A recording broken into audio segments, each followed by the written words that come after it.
자, 우리 오늘 은혜 받을 말씀은 요한복음 말씀인데 요한복음 1장 6절에서 14절까지 말씀 같이 한번 찾아서 교독하겠습니다. 요한복음 1장 우리 6절에서 14절입니다. 요한복음 오래 찾으면 이상해요. 자, 제가 먼저 읽겠습니다. 하나님께로부터 보내심을 받은 사람이 있으니 그의 이름은 요한이라. 그가 증언하러 왔으니 곧 빛에 대하여 증언하고 모든 사람이 자기로 말미암아 믿게 하려 함이라. 그는 이 빛이 아니요 이 빛에 대하여 증언하러 온 자라.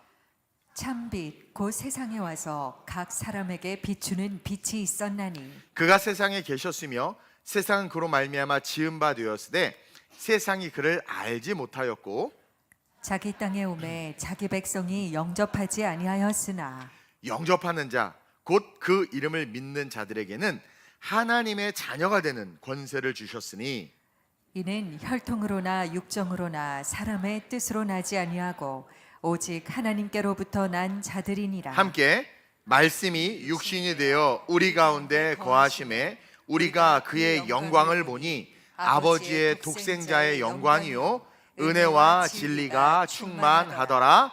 아멘. 오늘 이 본문을 가지고 제목을 함께 읽겠습니다. 시작. 하나님의 위로와 역사.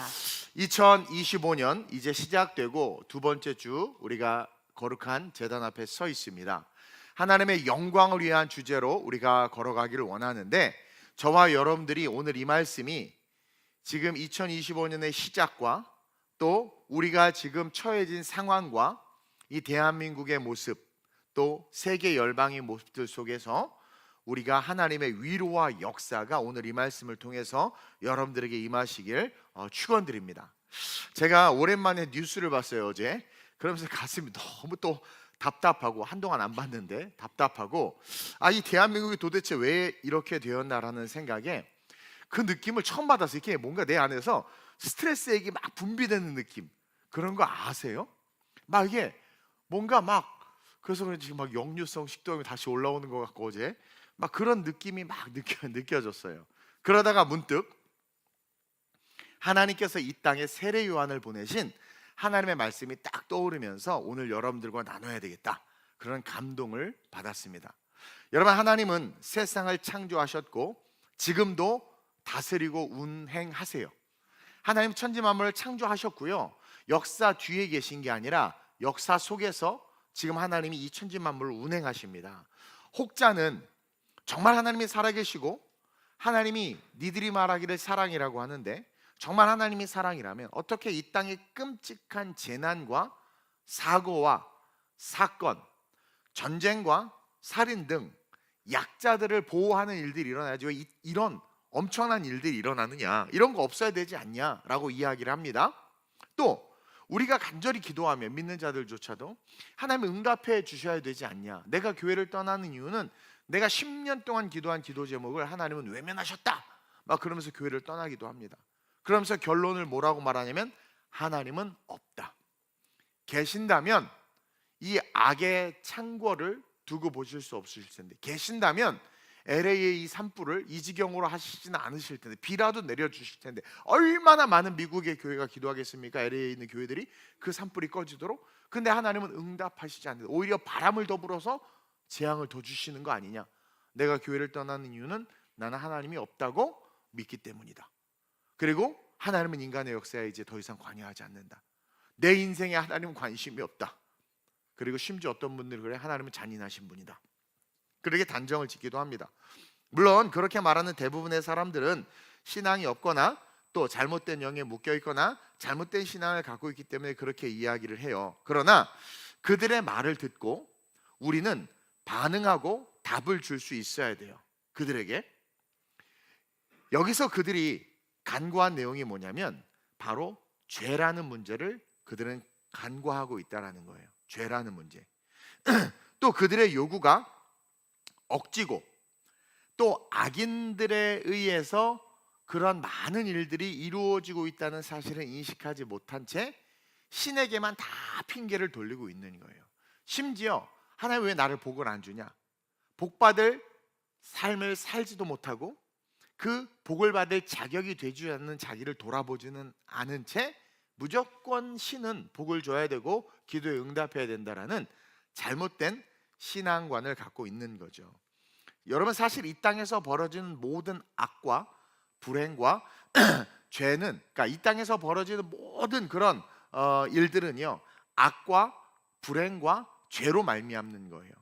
그리고 그것은 인간의 욕심 때문이고, 욕심이 결국 죄를 만들고, 죄로 결국 인간들은 고통에 거할 수밖에 없게 되는 거예요. 그래서 하나님은요, 그 죄의 문제를 해결하기 위해서 친히 독생자를 보내셨고, 그 죄의 문제를 해결하셨어요. 그렇죠? 십자가 예수로 말미암아 해결하셨단 말입니다. 그래서 이제는 누구든지 주 예수를 믿는 자들은 구원을 받게 하셨고, 오늘 12절에도 영접하는 자, 곧 그 이름을 믿는 자들에게는 하나님의 자녀가 되는 권세를 주셨기 때문에 이제 그 자녀로서 부르짖고 자녀답게 사는 삶에는 반드시 역사와 능력이 나타나요.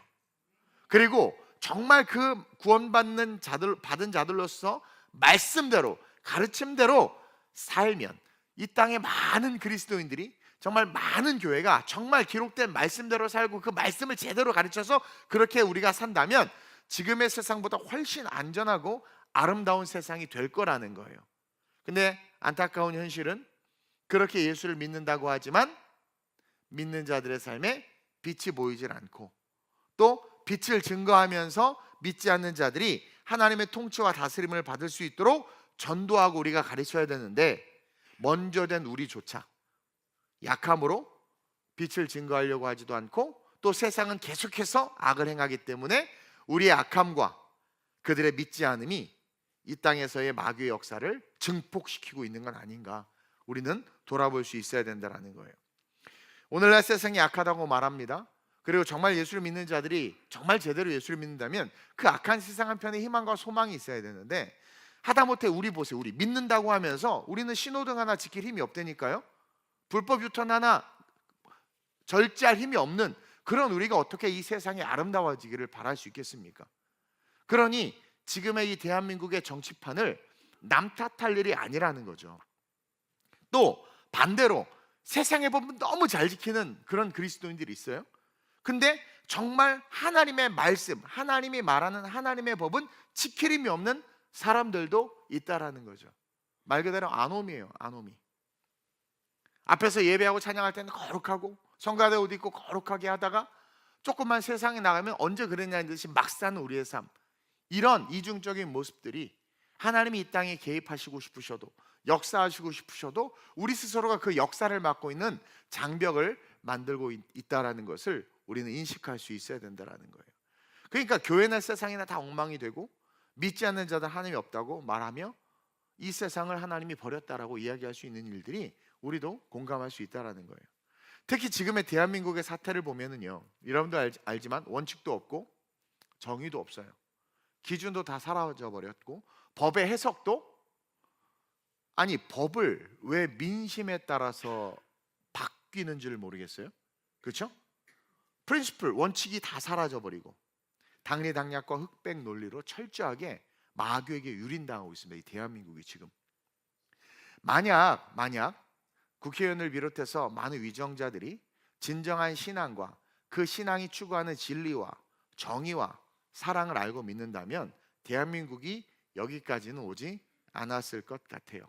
많은 사람들이 진짜 심각하게 걱정을 하고 있더라고요. 또 어떤 사람들은 전혀 아이고 그래도 하나님께서 이 나라를 버리시겠어라는 막연한 기대감을 가지고 그렇게 살고 있는 모습들을 봅니다.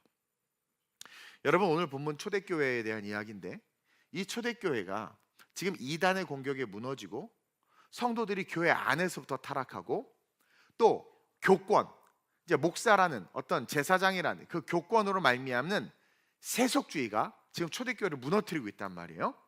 이러한 이때에 하나님께서 요한을 보내셨다고 성경 본문에서 정확하게 기록하고 있어요. 늘 말하지만 이 요한복음은 초대교회가 한참 부흥하다가 그 부흥이 꺾이는 시점에 60년 이후로부터 하나님께서 요한을 통해서 다시 복음의 기초를 기록하게 한 게 이 요한복음이라고 그랬어요. 그래서 이 요한복음은 오늘을 살아가는 우리에게 있어서 정말 빛과 같은 복음서입니다.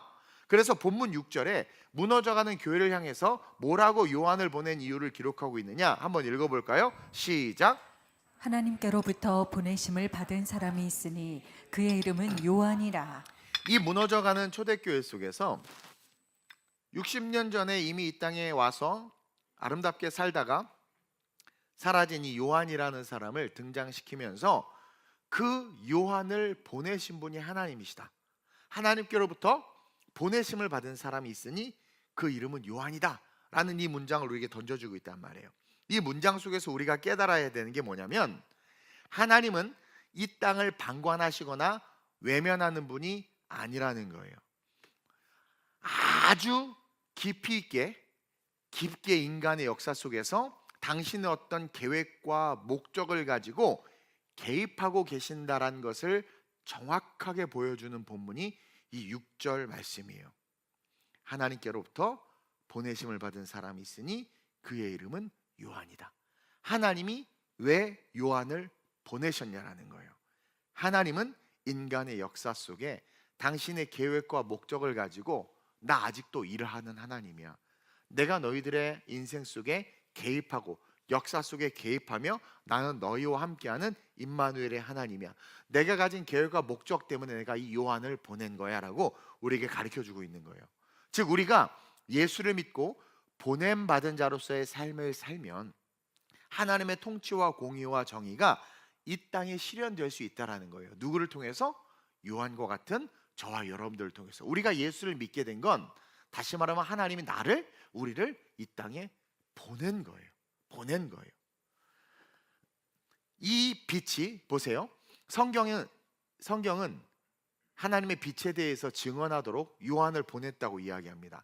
하나님의 빛에 대해서 증언하도록. 즉 빛이 증거되고 빛이 드러나면 이 세상의 혼란과 혼돈은 사라질 수 있다는 거예요. 빛이 증거되고 빛이 드러나면 요한이 빛을 증거한 것처럼 교회인 우리 교회와 저와 여러분들이 빛을 중요한 게 증거하는 거죠. 증거하면 그 빛은 흑암과 공허와 혼돈을 소멸시키고 우리가 그 흑암과 공허와 혼돈을 소멸시킬 수 있는 하나님의 역사의 개입의 통로가 될 수 있다라고 가르쳐 주는 거예요. 즉 무너지는 이 대한민국과 열방이 바로 설 수 있는 유일한 길이 보냄받은 자들이 빛을 증거하는 길이라는 것을 가르쳐 주고 있고, 그것이 곧 하나님의 역사의 개입과 하나님의 뜻이 이 땅에 이루어지는 통로가 된다라는 거예요. 따라서 이 혼탁한 시대의 저와 여러분들은 첫째로 시작. 하나님으로부터 보내심을 받은 존재라는 의식을 가져야 합니다. 그냥 첫째이자 마지막이에요. 원고가 너무 길어서 그냥 첫째에서 잘랐어요. 보세요. 하나님으로부터 보내심을 받은 존재라는 인식이 살아나시길 주님의 이름으로 축원드려요. 제가 너무 답답하고 너무 여러 가지로 생각들이 많이 들고 또 사실 몇몇 사건들이 있어서 그것들을 깊이 있게 묵상하는 중에 하나님께서 주신 해답이자 내가 요한을 이 땅에 보낸 이유가 바로 이 때문이다라는 것을 알게 하셨어요. 저와 여러분들이 하나님으로부터 보내심을 받은 존재라는 의식이 깨어나면 나를 통해서 하나님의 손이 나와 역사하시고 나를 통해서 하나님의 손이 나와 일하신다라는 거예요. 우리가 그냥 이 땅에 태어나서 살아가는 존재가 아니라, 아빠 장년 엄마 실수로 태어나서 살아가는 존재가 아니라 예수 그리스도를 믿음으로 말미암아 이 땅에 보내심을 받은 존재로 순간 변화되는 거예요. 순간 변화되는 거예요. 예수를 믿고 하나님이 나를 보내셨어 라는 것을 깨달으면, 그리고 그런 우리가 변화시켜 보내주시는 데는, 그런 우리를 이제 하나님께서 변화시켜서 이제 세상에 보내잖아요. 그런 보내는 데는 분명한 이유가 있다라는 거예요. 즉 우리가 모두에게, 저와 여러분들은 모두 하나님의 목적과 사명을 가진 존재로 이 땅에 존재하고 있는 거예요. 그러니까 하나님을 믿기 전까지는 그냥 태어나서 막 살아요. 근데 어느 날 내가 예수를 믿고 그 예수를 믿고 신앙 고백을 하면서 살아가는 삶이 하나님이 나를 보내셨어, 하나님이 나를 예수 믿게 하셔서 살아가게 하신 것은 나를 통하여 이 땅의 역사에 개입하시고 나를 통하여 당신이 드러나게 하기 위함이구나라는 것을 딱 깨닫는 순간 각자에게 주시는, 각자에게 갖고 계시는 분명한 목적과 비전과 사명이 드러나는 거예요. 즉 요한이요 어느 순간 딱 깨달은 거죠. 아, 내가 빛이 아니라 빛에 대해서 증언하기 위해서 하나님께서 나를 보내셨구나. 그걸 깨닫는 순간 제사장 그 놀라운 아름다운 가문의 집을 다 벗어버리고 광야에 나가서 삶을 산 거잖아요. 그리고 성경에 나오는 여러분 달란트 비유 있죠. 뭐 5달란트, 뭐 3달란트, 1달란트 하면서 나 왜 1달란트만 줬냐, 나 5달란트 받았다 뭐 막 말하는데, 달란트의 비유는 그걸 이야기하는 게 아닙니다. 여러분 달란트의 비유라는 게 뭐냐면 어느 순간 깨닫는 거죠. 아, 내가 이것을 위해서 택함을 받았구나. 내가 이 달란트를 쓸 때 하나님은 그 달란트를 쓰는 게 아니에요. 그 달란트를 통해서 하나님이 드러나고 하나님의 역사 속에 나타나시길 원하는구나. 삭개오 이야기나 세리 마태 이야기나 수가성 우물가 여인의 이야기나 일곱 귀신 들린 마리아의 이야기나 가늠하다 잡힌 마리아의 이야기나 그 모든 이야기들이 그들이 예수를 만나고 변화되는 순간 그들은 이 땅에 보내심을 받은 존재가 되는 거예요. 그냥 어떻게 살다가 가늠하는 삶을 살고 어떻게 살다가 세리가 되고 어떻게 살다가 그냥 나름 출세해서 나름 뭐 어떻게 했는데, 그것이 우리의 존재 이유와 목적이 아니라 어느 날 내가 예수를 딱 믿고 그 영적인 깨달음을 딱 얻는 순간 어떻게 되는 거예요? 내 삶의 그 변화와 함께 내가 이 땅에 보냄을 받은 존재구나. 그냥 태어난 게 아니라 보내심을 받은 존재구나. 그리고 그 보내심을 통해서 하나님이 드러나길 원하는구나라는 것을 깨닫게 된다라는 거예요. 그러면서 이들이 빛에 대해서 증거하고 외치는 순간 여러분 보세요. 이들의 삶의 영역이 다 회복됐죠. 이들이 걸어가는 곳마다 죽은 자들이 살아나고 소망 없는 자들이 생기고 소망 없는 자들이 소망이 생기고, 이들이 걸어가고 살아가는 삶의 모든 영역 속에 하나님의 간섭과 역사하심과 일하심이 나타나서 삭개오가 걸어가는 길에 하나님의 간섭과 역사와 일하심이 나타났고, 일곱 귀신 들린 마리아가 변화돼서 걸어가는 길에 그냥 그렇게 귀신 들린 채로 살 줄 알았는데 어느 순간 이 여자가 변화돼서 걸어가는 삶의 모습 속에 하나님의 간섭과 역사와 일하심이 나타난다라는 거예요. 그래서 하나님은 이사야서에서 6장 8절에 이렇게 이야기하고 있습니다. 시작. 내가 또 주의 목소리를 들으니 주께서 이르시되 내가 누구를 보내며 누가 우리를 위하여 갈고 하시니, 그때 내가 이르되 내가 여기 있나이다 나를 보내소서 하였더니. 여러분 이 말씀 속에서 뭐가 느껴집니까? 내가 누구를 보내면 누가 우리를 위하여 갈고, 삼위일체 하나님이 그 음성을 왜 이사야에게 들려줬을까요? 그리고 이사야는 이르되 내가 여기 있나이다 나를 보내소서, 왜 그랬을까요? 이것은 오늘 우리에게 주시는 동일한 메시지예요. 하나님이 우리를 통해서 일하시겠다라는 것을 보여주고 있는 거예요. 우리가 예수를 믿고 그냥 예수 믿고 잘 먹고 잘 살고 예수 믿고 부자 되고 예수 믿고 내가 꿈꿈을 이루기 위해서 살아가는 존재가 아니라, 우리가 예수를 믿는 순간 빛에 대해서 증언하는 존재인데, 그 빛에 대해서 증언하는 삶을 살려고 할 때 하나님께서 우리를 향해서 갖고 계시는 비전과 삶의 목적과 이유가 깨달아진단 말입니다. 그냥 노래하고 그냥 직장 다니는 게 아니라 어느 순간 내가 왜 살고 무엇을 위해서 살며 어떠한 존재로 하나님께서 나를 택하셨구나라는 것에 대한 각성이 일어난다는 거예요. 그래서 세례 요한을 우리가 주목해서 봐야 되는데, 그 세례 요한을 예수님이 빛에 대해서 증언하러 온 자라고 했죠. 근데 이 땅에서 그는 제사장 가문에서 태어났어요. 그러면 자연스럽게 제사장이 됩니다. 너무 좋은 성골 집안에서 그냥 성골의 가문에서 좋은 직장까지, 쉽게 말하면 직업까지 이어받으면서 그냥 아주 주류의 사회에서 멋진 삶을 살 수 있는 거예요. 늘 좋은 옷을 입고 좋은 집에서 세상 말로 상류층의 삶을 살다가 죽는 게 그가 정해준 운명. 너 제사장의 아들로 태어났어? 좋겠다. 아, 그냥 이렇게 살다가 그냥 그렇게 죽네? 나도 부러운 게 아버지 목회를 이어받은 분들이 너무 부럽더라고. 같이 교제하다 보니까 그냥 다 모든 게 그냥 그대로 쭉 흘러가더라고. 그것처럼 와, 너 좋겠다. 그냥 그렇게, 그래서 자기도 그런 줄 알았어. 아, 그냥 이렇게 사나 보다 하는 줄 알았어요. 근데 어느 순간 그가 빛에 대해서 증언하는 자임을 깨닫는 거죠. 아, 내가 이 땅에 존재하는 건 제사장의 가문에서 태어나서 그냥 그것을 제사장의 기쁨을 이어받아 살다가 가는 게 아니라, 하나님이 나를 빛에 대해 예수님보다 6개월 먼저 태어나게 하셔서 그 예수를 증거하게 하기 위해서 나를 태어나게 하셨구나. 제사장 가문이니 비단 옷이니 이게 중요한 게 아니라 내가 빛에 대해서 증거하는 삶을 살아야 되는구나 라고 깨닫는 순간 그가 어떻게 됩니까? 모든 것을 내어버리고 광야로 나가서 약대 털옷을 입고 메뚜기와 석총을 먹으면서 사는 삶을 우리는 보고 알고 있다라는 거죠. 그러면서 깨달아야 되는 거예요. 그가 이 땅에서 세례 요한이 살면서 이 땅에서 뭔가를 쌓고 뭔가를 구하고 뭔가를 얻고 그러고 갔어요? 아니라는 거죠. 이 세례 요한이요, 집과 땅과 부와 명예를 위해서 살았습니까? 아니라는 거예요. 그는 온전히 빛을 증거하다가 갔을 뿐이에요.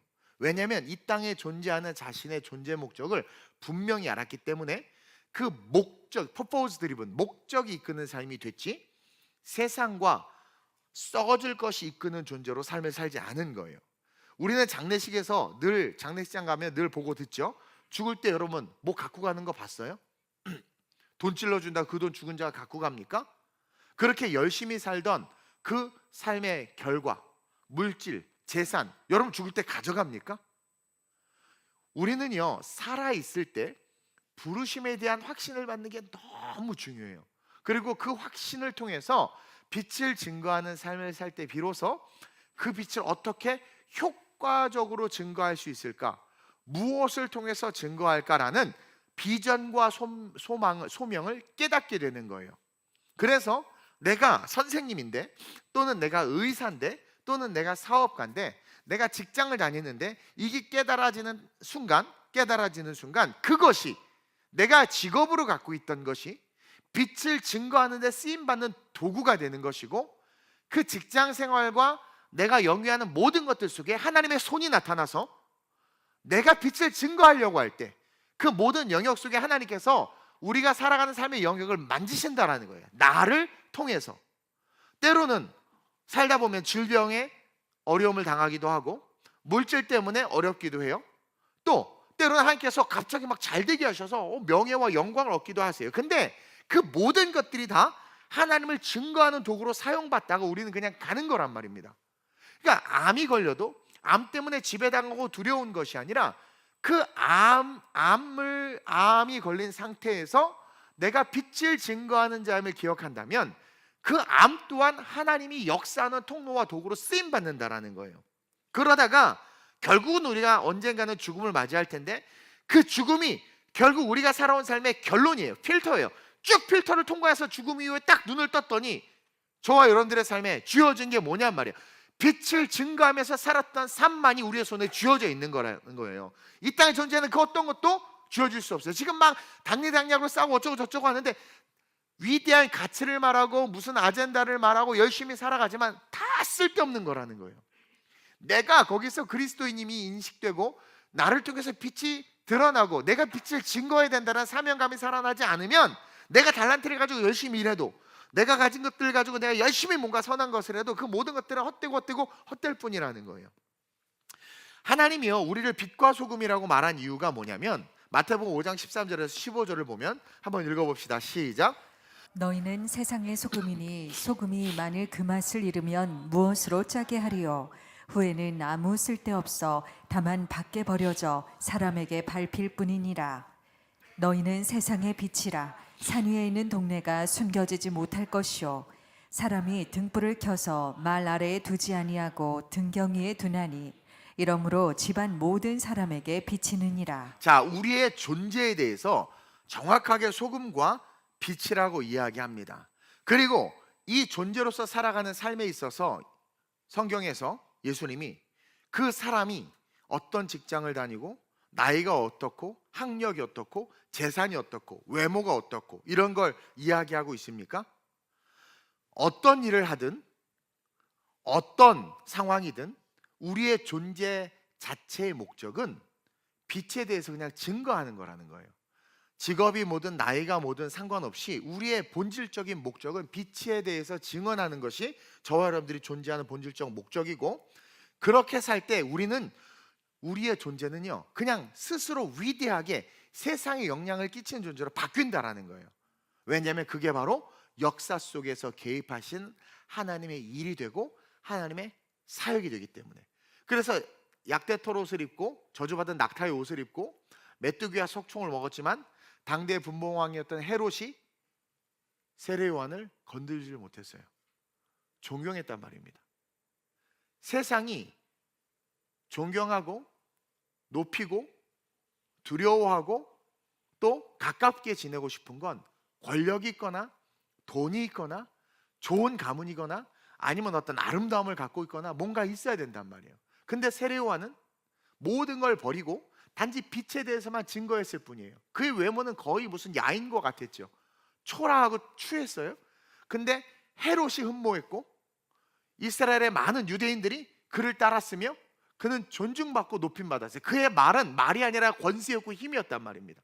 그러니까 그가 그렇게 될 수 있었던 건 제사장 가문의 사람이었기 때문이 아니라 빛을 증거했기 때문이라는 거예요. 우리가 잘 알듯이 위대한 믿음의 선진들, 위대한 하나님께 쓰임받았던 사람들, 그들의 실존은 연약하고 초라하기 그지없었습니다. 특히 12제자들의 신분만 봐도 형편없었단 말이에요. 근데 많은 사람이 그들을 따랐고 그들로 말미암아 그들이 사는 유대 땅이 변화되었고 그들의 말 한마디는 엄청난 영향을 끼쳐서 사람들의 삶의 방식과 패턴을 바꿔버렸단 말이에요. 그들이 돈이 있어서, 학위가 좋아서, 어떤 재벌집 가문이어서 그랬습니까? 아니라는 거예요. 빛을 증거했기 때문이라는 거예요. 만약에 정말 국회에서 빛을 증거하는 제대로 된 그리스도인이 한 명만이라도 있었으면 그 빛을 증거하는 그 빛으로 말미암아 이 상황까지는 가지 않았을 거라고 저는 확신해요. 중요한 건 많은 사람들이 세상의 것을 입고 그것으로 영향력을 행사하려고 하는데 이것은 마귀의 삶이라는 거예요. 이 땅의 그리스도인들 지금 뭐 750만, 800만이라고 하는데 우리 교회도 지금 허수가 많아서 내가 어제 공동회 준비하려고 밤샜는데 그거 하다가 보니까 이따가 얘기하기 정리를 좀 해야 되는데 그렇게 많은 그리스도인들이 안타까운 것은 빛과 소금으로 살지 못한다라는 거예요. 빛과 소금을 중요시 여기는 게 아니라 학위와 학력과 재산과 지위와 내가 이룬 업적과 이름을 중요시 여기는 거예요. 그러니까 너희는 세상의 빛이다가 아니라 저분은 무슨 학교를 나왔다, 저분은 재산이 얼마다, 저 목사님은 어떤 일을 했다, 이것으로 보여지는 거죠. 우리가 빛과 소금일 때 하나님의 손이, 큰 손이 우리를 통해서 나와서 세상을 만지고 가정을 만지고 삶을 만지는데 우리가 예수를 믿는다고 하면서도 학위와 명예와 내 실력과 내 것을 가지고 이야기하려고 하니까 하나님의 일이 하실 수가 없어요. 하나님의 손이 짧아서 구원을 못하는 게 아니란 말입니다. 하나님이 구원할 수 있도록 빛을 증거하는 자들이 없는 거예요. 오늘날 교회 안에 하나님이 역사합니까? 사람이 역사하잖아요. 교회 안에도 정치하잖아요. 당파를 만들어버리잖아요. 그러니 세상이 이 모양이 된 것은 우리 그리스도인들의 전적인 책임이라는 거예요. 하나님이 이 대한민국을 어떻게 살리셨습니까? 그리고 또 한 가지 핵심은 우리는 빛이 아니라는 거예요. 근데 오늘날 보세요. 서로 자기가 빛이라. 난 국회를 봐도 그래. 서로 지들이 빛이래. 지들이 진리라는 거죠. 교회도 보세요. 서로 자기가 빛이래. 자기가 빛이라고 생각하니까 탄핵을 30번 이상 생각 없이 남발해서 대한민국 국정을 멈추게 하고 자기가 빛이라고 생각하니까 인간적인 방법으로 계엄을 선포하는 거예요. 누가 옳고 그름을 떠나서 서로 빛이 되려는 오만과 교만으로 스스로가 빛이라는 착각으로 이 대한민국이 이 모양이 된 겁니다. 권사님에게 집사님에게 안수정이 상처받았대. 왜? 들어보니까 자기가 빛인 줄 알고 떠든 거죠. 그 말에 상처받는 거예요. 자기 말이 무조건 옳다라는 거예요. 그러니까 상대방은 그 말 때문에 상처받는 거예요. 자기가 빛이야. 자기가 빛이니까 목사님 그렇게 하면 안 됩니다. 그러니까 목사도 상처받아. 자기가 빛이야. 너 청년도 그렇게 살면 안 돼. 그러니까 판단과 정죄만 난무하는 거예요. 성경은 분명히 요한에게 너는 빛이 아니라고 그랬어요. 빛에 대해서 증언하는 자라고 했단 말입니다. 그러니까 우리가 주인이 아닌 거예요.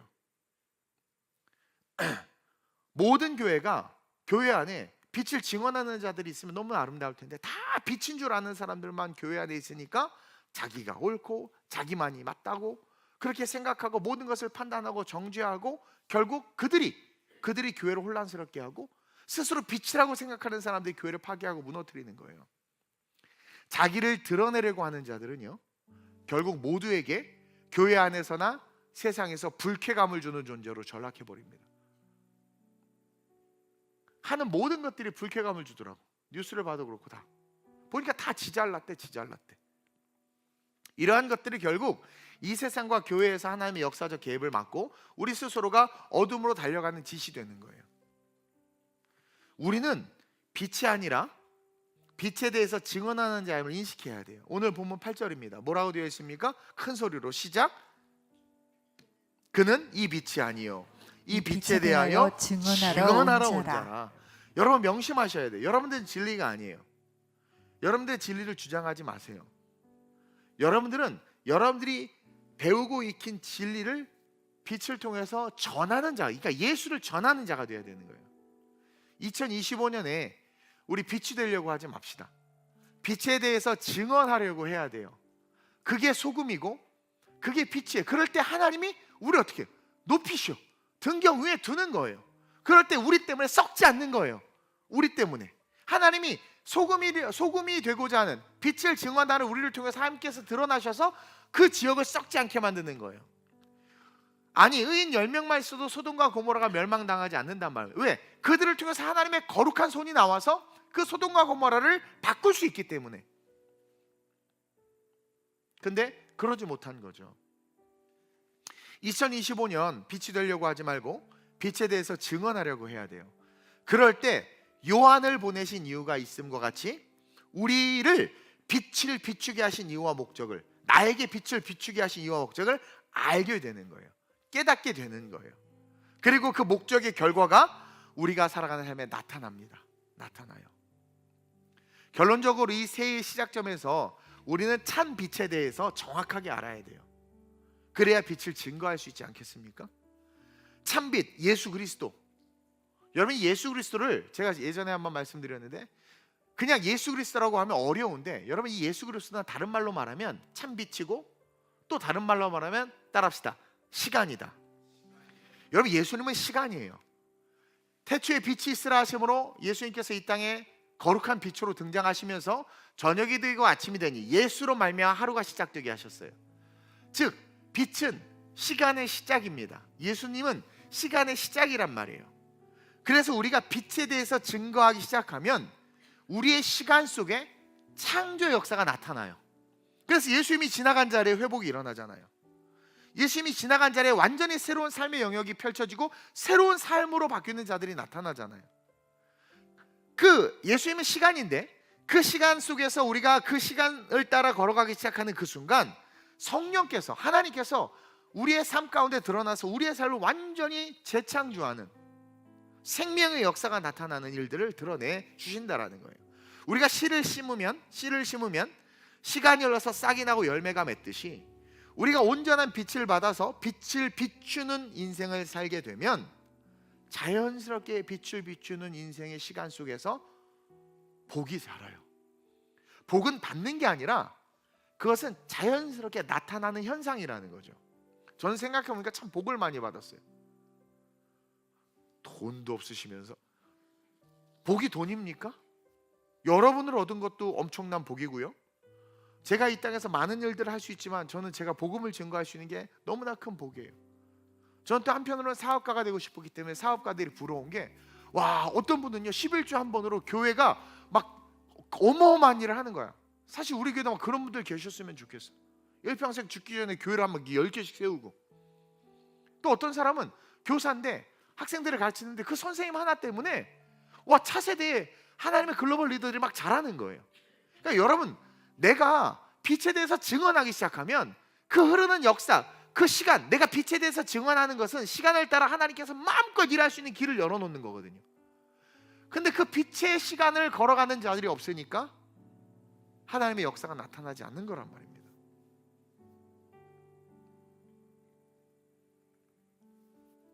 그리고 그렇게 걸어가는 그 삶의 자리에는 반드시 복이 저절로 자라게 돼 있어요. 여러분, 시간 속에 있어야 할 것을 아시는 하나님이, 우리는 시간을 벗어날 수 없잖아요. 그 시간 속에 있어야 될 것을 아시는 하나님이 역사하시고, 시간 속에 간구하는 기도가 응답이 되고, 시간 속에 구한 것 이상의 더 좋은 것으로 우리에게 오는 그 축복이 빛을 증언하는 삶을 살아가는 자들의 시간 속에 나타나는 현상이라는 거예요. 그래서 2025년 함께 빛에 대해서 증언하는 그러한 자들로 신앙을 바로 세웠으면 좋겠습니다. 여러분, 살아야 할 이유와 목적을 빛을 증거하는 과정 속에서 얻어야 돼요. 그러니까 내가 이렇게 살아야지. 세리마테가 너무 잘 살았어요. 삭개오도 나름 잘 살았어요. 신체적인 컴플렉스를 이기고 사람들이 무시하지 못하는 가장 좋은 직업을 잡은 거예요. 세리라는 직업. 그 세리라는 권세 때문에 자기가 난쟁이 똥자루만 하고 못생기고 보잘것없지만 사람들이 함부로 못했어. 인생 잘 산 거죠. 비전 잘 잡고 성공한 거죠. 근데 빛을 만나니까 어떻게 됩니까? 그게 다 쓸데없다는 걸 깨달았어. 즉 삭개오는 이미 죽음을 통과한 거예요. 죽음 이후의 삶을 본 거예요. 내가 이거 아무리 가져가 봐야 죽음 이후에 아무것도 못 갖고 가는 거야. 그리고 그 빛을 받아서 빛을 증거하는 삶을 살기 시작하는 거죠. 재산을 팔아 가난자에게 나눠주고 4배나 갚고, 그러면서 빛을 증거하는 삶을 살기 시작하니까 그 인생이 이루 말할 수 없는 기쁨이 쏟아져 넘쳐나는 거예요. 그리고 그것은 그 빛을 증거하는 삶의 시간 속에 사개오는 성경에 다 기록하지 않지만 엄청난 축복을 받고 결국은 죽음 이후의 삶 속에 아브라함의 품에, 영원한 주님의 품에 안겨 있다라는 거죠. 부자가 그렇게 많은 재산을 가지고 그렇게 매일 잔치하면서 살다가 죽었을 때 아브라함의 품에 못 가고 음부에 떨어졌잖아요. 떨어져서 아브라함이여, 나의 아버지 아브라함이여, 날 불쌍히 여달라고. 어떤 것으로도 구원 못 받아요. 음부와 낙원에는 골짜기가 있는데 누구도 못 건넙니다. 그냥 전락해 버리는 거예요. 세상에서 그렇게 나름 내가 비전이나 꿈이다 열심히 살았는데 죽음이라는 관문을 통과했더니 다 통과를 못하는 거야. 그 어떤 것도 그 필터, 예수의 필터를 통과를 못하는 거죠. 그래 어떻게 되는 거야? 지옥으로 떨어지는 거예요. 여러분들이 열심히 예수를 전하시고 열심히 예배하고 신앙에 열심을 낼 때 받는 비전이 진짜 비전이에요. 아니, 하고 싶은 건 누구나 꿈꿀 수 있어. 누구나 뭐 말할 수 있어요. 근데 진짜 비전은 그래서 받는 거예요. 제가요 기도원 설교 준비를 하면서 뭘 깨달았냐면, 저는 이제 청년 때 20대 때 송구영 심회가 딱 끝나면, 전 작은 교회를 섬겼습니다. 그래서 송구영 심회가 딱 끝나면 교회가 아무것도 없어요. 그러면 새벽에 2시에 딱 차 몰고 강남 금식기도원에 갔어요. 가서 혼자 기도하고 연초부터 뭐 하루 있기도 하고 3일씩 있기도 하고 숙소를 잡아서 있기도 하면서 늘 거기서 내 미래에 대한 꿈을 꾸고 말씀을 받고 막 기도했어요. 그러면 나 청년 때 참 괜찮은 청년이었던 것 같아. 그렇죠? 네.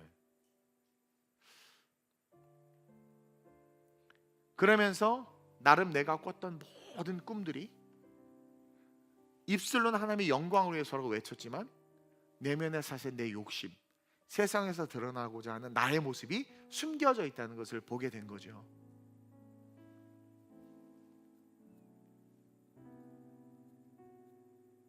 그러다 어느 날 하나님께서 저에게 말씀하시는 그 말씀, 어떤 사람은 저처럼 주의 길을 걸으라고, 주의 종이 되라고 말씀하실 수도 있고, 어떤 사람은 진짜 사업으로서의 하나님의 사역을 감당하는 그런 사람이 있어요. 얼마 전에 만나고 왔는데 우리나라에서 유명하신 분이 오해영 집사하고 같이 일하는 대표신데, 그분 뭐 유명하신 분이 미국에서도 IBM에서도 뭐 거의 뭐 부사장인가 사장까지 올라가셔가지고 하신 분인데 지금 선교사세요. 1시간 정도 얘기를 나눴는데 선교사신인데, 지금은 자기가 번 돈으로 젊은 그리스도인들을 막 1억씩 2억씩 투자해줘서 하나님의 사업을 펼칠 수 있도록 도와주는 그런 멘토적 일들을 하고 계시더라고요. 그러니까 빛을 증거하려는 삶을 사니까 완전히 삶이 바뀌어버리는 거예요.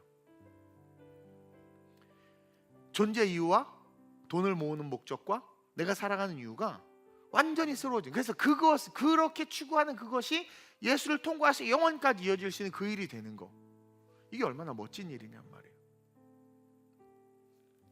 저는요, 우리 아름다운 우리의 이제 TG 씨가, 이게 아직도 입이 안 막혀. TG 씨가 하나님의 영광을 위해서 살아야 되는데, 그럼 도대체 하나님의 영광을 위해서 사는 게 뭘까? 법을 잘 지키고 준법 정신을 가지고 살아가는 거? 공예배를 빠지지 않는 거? 11주 열심히 하는 거? 깊이 있게 고민했습니다. 하고 있는 중이에요, 지금도. 근데 어제 뉴스를 보면서 너무나 열이 받고 화가 나면서, 이 대한민국 어쩌다 이렇게 됐지? 지금 여러분이 대한민국 안 보여? 이 대한민국을 마귀가 막 쥐고 흔드는 게 안 보입니까? 이 선교의 강국, 복음의 강국. 하나님께서 너무나도 사랑하셔서 반백년 만에 초인류 강대국을 만든 거나 마찬가지예요. 이 대한민국이 지금 완전히 이렇게 찢어지고 갈라지고, 교회 안에서까지도 좌우, 내가 그랬죠. 좌든 우든 쓸어서 냄비에다 넣고 끓이면 된다고. 지금 이렇게 혼란한 것 가운데 왜 이렇게 됐냐라는 거예요. 하나님의 영광을 위해서 산다는 게 뭘까? 그러면서 하나님께서 요한을 보내신 말씀이 가지고 확 오는 거예요.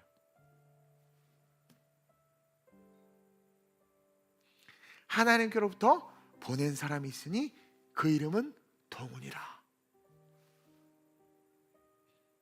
형일이라, 수호라, 주원이라.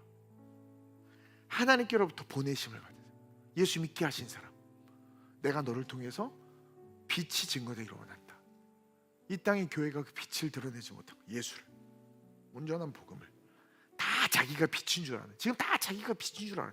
자기가 빛인 줄 알아. 빛인 줄 알아. 그러니까 막 법도 지 맘대로 막 만들어내잖아요. 자기가 빛인 줄 알아.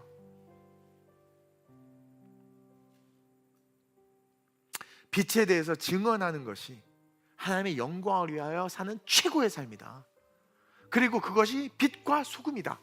그리고 빛과 소금은 그 빛이 무슨 직업, 어디서 태어나고 그 소금이 무슨 학벌력, 이거 안 따져요. 그냥 빛과 소금 그 자체가 시간 속에서 봐라, 내가 너를 통해서 어떤 역사를 이루는지. 시간이 예수님이거든요. 그 빛을 따라서 예수님께서 엄청난 역사를 이루어내신 그 능력을 드러내신다. 그리고 그것 자체가 복이에요. 그냥 엄청난 복이에요. 그래서 나는 우리 성도들이 그 복을 받았으면 좋겠고, 그 빛의 증언자로서 이 혼탁한 대한민국을 바로 세우고, 다가올 지금보다 더 혼란과 혼돈이 올 텐데 앞으로 그 혼란과 혼돈 속에 흔들리지 않고 지려밟고, 그것을 지려밟고 많은 사람들을 구원으로 이끄는 그 일을 감당하는 자들이 됐으면 좋겠다. 그래서 우리 교회 이름이 더 글로벌 처치잖아요. 글로벌하게 세상에 빛을 증언하는 그런 교회로. 그래서 주님 오시는 그날까지 진짜 하나님의 영광을 위해서만 그렇게 걸어가다가 주님 맞이하는. 좀 가난하면 어떻고, 또 좀 아프면 어떻습니까? 또 하나님께서 부유하게 하시면 어떻고, 또 잘되게 하시면 어때? 그게 목적이 아니거든. 그래서 부유한 자는 부유한 자대로 루디아처럼 쓰임받고, 가난한 자는 가난한 자대로 쓰임받고, 아픈 사람은 아픈 자대로 쓰임받고. 예수님이 만난 사람 봐봐요. 귀신 들린 사람 만났죠. 남편 다섯 바꾼 사람 만났죠. 병든 자 만났죠. 죄인 만났죠. 뭐 창기 만났죠.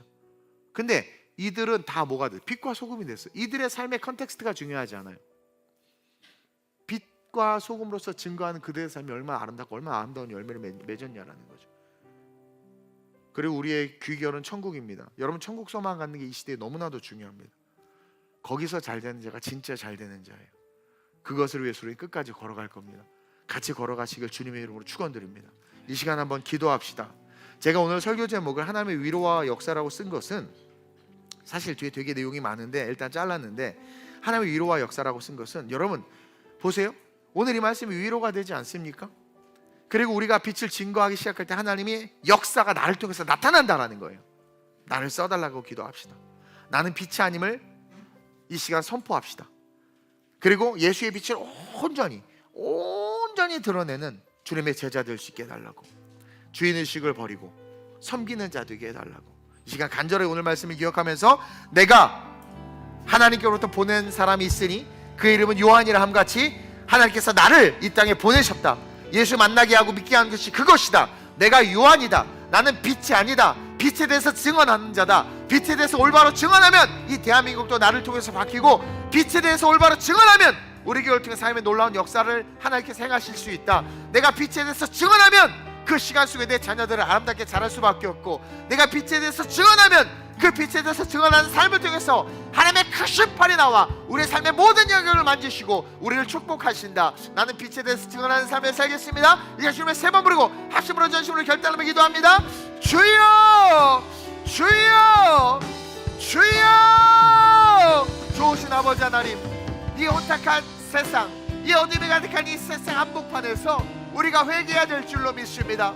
자신의 의로움을 가지고 판단하고 정죄하며 신의 자리에 앉았기에 이 대한민국이 지금 이 모양, 이 상태가 된 줄 하나님 고백합니다. 주여, 먼저 우리가 그리스도인으로서 빛의 은혜를 받고 그 빛으로 말미암아 구원받았음에도 감사를 잃어버렸고, 그 감사를 잃어버린 삶에 스스로 자고하여져서 교만했음을 회개합니다. 이 어려운 나라, 이 어려운 시국, 이 어려운 우리의 삶 속에서 하나님, 우리가 이것이 스스로 자초한 것임을 보게 됩니다.